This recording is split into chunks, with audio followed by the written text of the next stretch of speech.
අපේ කියන්නේ ආදරේ වෙද්දී ආදරේ කියන ගමනක් නම් ඒ ගමන නොගිහින්ම බැරි වෙනවා. ඉතින් ආපුවා මේ මල මේ මෙතන ගෑන් ළමයෙක් දෙන්න කියලා.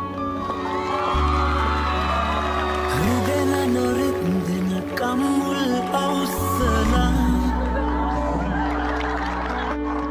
කියඹුලතා ඇයි මාව කොනිත්තලා ආදර සැලසුම් සිහින නෙවෙයි කිසිදා